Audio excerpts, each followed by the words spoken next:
Support WrestleTalk! Give us a subscribe. Drew McIntyre wins the Men's Royal Rumble. Charlotte Flair wins the Women's Royal Rumble. And Edge makes his in-ring wrestling return. You know, like he said PW Insider were lying about. And also Baron Corbin smells of poo. I am Luke Owen and this is our review of WWE Royal Rumble 2020. The Royal Rumble pre-show saw Sheamus beat Shorty G in a short match that probably should have been shorter, and Andrade retained his United States Championship over Humberto Carrillo with a roll-up in a match that got really good by the end. So yeah, that's more United States Championship losses for Carrillo, which is somehow still a better gimmick than Shorty G. We also got our first big return of the night, as Tom Phillips did commentary duties instead of Vic Joseph, which WrestleVotes are reporting is set to be a permanent change. Which means the supposed short-term solution of Jerry the King Lawler of all people is the only person from the original Paul Heyman commentary lineup to survive the cull of Vince McMahon. The show kicked off proper with a wicked video package narrated by Stone Cold Steve Austin, and then we got Roman Reigns versus Baron Corbin in an excellently entertaining Falls Count Anywhere match, also known as the Smoke and Mirrors Show.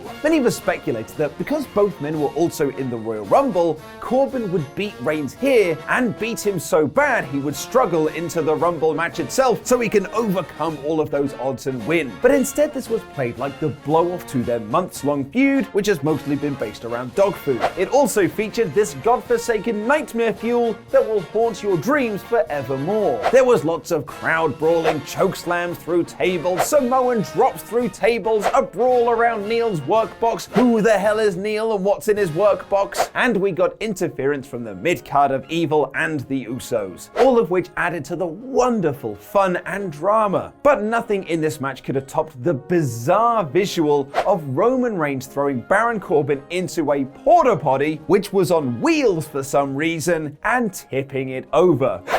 Baron Poo Bin proper smells of poo now. Sadly, Corbin didn't come out covered in poo like he just walked off a Jackass skit, which I'll be honest would have made this a 6-star match, and Roman pinned him on top of the dugout with a spear. Or should that be the dugout? Thanks to the SWAT Nation member in our live reactions who made that great joke. So yeah, this really did feel like the end of their feud, and the two didn't interact in the Rumble either. So I think SmackDown is finally free of Roman versus Corbin. Kevin Owens and Samoa Joe said they would both go after Seth in the Royal Rumble, but it is every man for themselves, and Fire and Desire continued their tease of breaking up because of Sexy Otis, which leads us nicely into the Women's Royal Rumble, so take it away, Ollie. Thanks for your support on Patreon. 5 feet of awesomeness, Alexa Sanborn.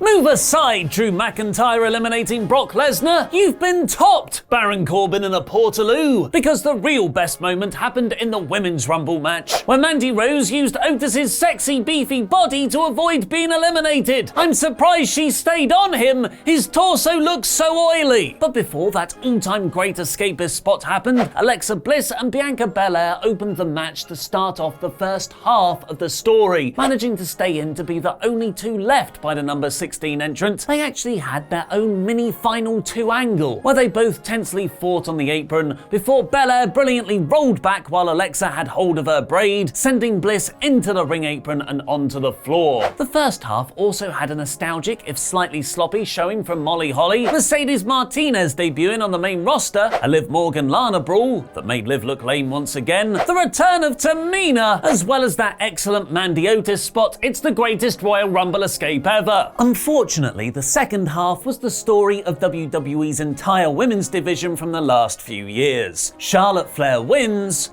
LOL. Just like how Brock Lesnar would plow through the first 15 entrants in the men's match later on, ultimately putting over an exciting up-and-coming star, Charlotte would do the opposite, plowing through the last 15 entrants, ultimately putting over herself. Despite being built up incredibly strongly, supposed babyface Charlotte big-booted Belair off the apron at number 20. Bianca looked incredible, effectively building her for her title match at NXT TakeOver Portland next month. But having Charlotte eliminate her sent fans a counterintuitive message. Does WWE want us to cheer or boo Flair? Elsewhere in the match, Naomi made a return with her new Feel the Fro gimmick and a cool escape spot. Beth Phoenix looked great, lasting from number 19 until the final 3, despite having the back of her head cut up, which included a fun Santino reunion in his Santina getup, WWE with their sensitive and progressive portrayal of gender issues, and Kelly returned to point at nothing and horribly run the ropes. Number 30's Shayna Baszler eliminated mostly everyone, going on an 8-person tear, but she couldn't get rid of the final one, despite having Flair in the perfect position to push her over the top rope. It was a clumsy spot that didn't work and made Shayna look a bit dumb, but don't tell her I said that, before Charlotte pulled Baszler over to win, likely setting up Charlotte versus Becky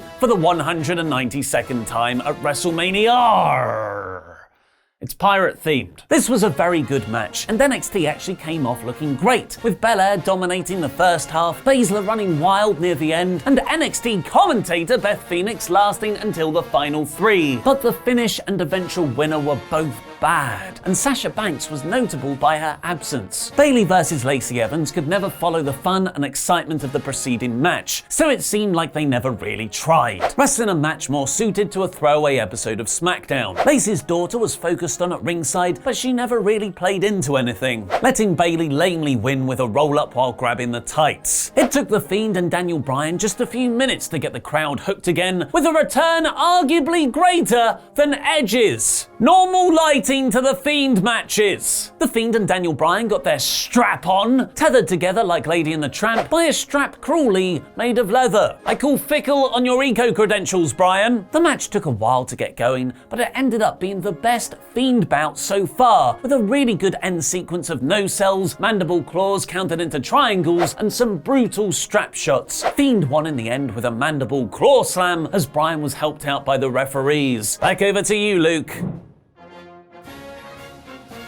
WWE announced the attendance for the show to be 42,715 people, which I'm sure is 100% legit. What was 100% legit, however, was Becky Lynch retaining her Raw Women's Championship over Asuka in a great match. Becky didn't really sell the crisis of confidence character that has muddled this storyline for the last few weeks, which is a shame, but these two had the match it always should have been. Two of the very best wanting to prove who really is the best. After a close call ref bump, Becky stopped Asuka using the green mist and tapped her out with the disarmer. This, of course, sadly means we're getting Becky versus Charlotte at WrestleMania again. The Street Profits did beatbox versions of wrestlers' theme music, which killed the crowd enough time to set up the Men's Royal Rumble match, which can be split up into 3 parts. Brock kills people, the beefy portion, and the rest of the Rumble. Brock Lesnar did what Paul Heyman said he was going to do, and he eliminated 13 people very quickly, including Elias, Eric Rowan, Robert Roode, John Morrison, Cesaro, Shelton Benjamin, Kofi Kingston, Big E, Shinsuke Nakamura, and Black Panther. He also eliminated Batman cosplaying as Rey Mysterio, in a nice sequence where Rey teamed with Kingston and Big E to try and right the wrongs of the SmackDown debut on Fox. And then we got to the beefy portion, when WrestleTalk's boy Keith Lee entered the Rumble match. Brock sold Lee's offense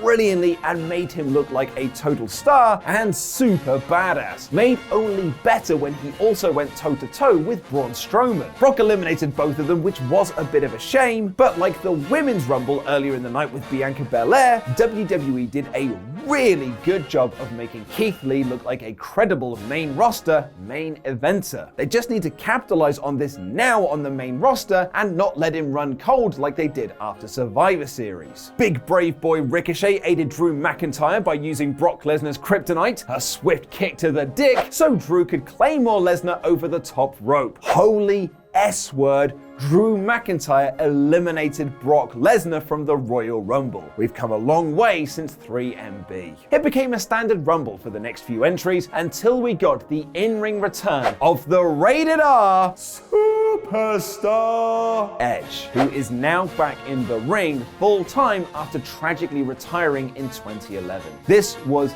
unbelievable scenes. Despite PW Insider's very adamant reports, I never thought I would see Edge wrestling again, and I honestly couldn't be happier. WrestleVotes are reporting this isn't a short-term deal or a one-off. He signed a 3-year contract with WWE for a lot of cash, and it would appear he's setting up a feud with AJ Styles, although this was sadly cut short when Styles appeared to pick up an injury off of Edge's spear. He was seen to by doctors at ringside and then awkwardly eliminated by Edge with little fanfare. There were clearly spots lined up for Edge to face off against the OC when Luke Gallows joined Carl Anderson and AJ, especially when Randy Orton came down to reunite their rated RKO team. Hopefully Styles' injury isn't too serious, and we can still get that Edge versus AJ Styles dream match at WrestleMania. Once again, it was so freaking cool to see Edge wrestling again. The other weird moment of this Rumble was the inclusion of Matt Riddle, who wasn't involved in any of the Lesnar stuff, and was then quickly eliminated by Baron Corbin. Now perhaps this is all just tinfoil hat time, but there was a report from Ryan Satin just before the Rumble show that was then backed up by the much more reliable Sean Ross Sapp of Fightful, who both said that Riddle had a backstage altercation with Brock Lesnar, which reportedly got very heated. Now this might just be me, but I think it's a bit weird to book a Royal Rumble with both Brock Lesnar and Matt Riddle, not have the two cross paths, and then have Riddle eliminated very quickly before doing anything of note. I don't think it's out of the realms of possibility that this was a punishment for the backstage altercation with Lesnar. The rest of the Rumble basically became the Royal Rumble, with Seth Rollins and his crew, Kevin Owens, Samoa Joe, and Aleister Black joining Raw's Randy Orton and Drew McIntyre to make up the bulk of the final few, with SmackDown only being represented by Roman Reigns. Joe Owens and Black were all eliminated with the help of Seth's crew, and they brawled to the back, allowing Rollins to be thrown over the top by Drew. Edge eliminated Orton, Roman dumped Edge, and Drew kicked all of Roman's features clean off his face with a Claymore to win his first Royal Rumble match. It would appear that we are on the road to Drew McIntyre versus Brock Lesnar at WrestleMania. Yes, please, mate. So that was our review of Royal Rumble 2020. Vote in the poll above my head to let me know what you thought of the show using these options on screen. We absolutely loved this show. We loved both Royal Rumbles. We loved the Fiend match. We loved the Roman Corbin brawl. We loved the Becky Asuka match. Even though Charlotte winning was literally the worst possible option, this was still the best of both worlds. Why does SmackDown need to change? And what was Seth Rollins' Twitter controversy? Click the videos on screen right now to find out more. Thank you for watching, and a special thank you to our Patreon pledge hammers, some of which you can see scrolling their way into my stomach. I've been Luke Owen, and that was Royal Rumble Wrestling.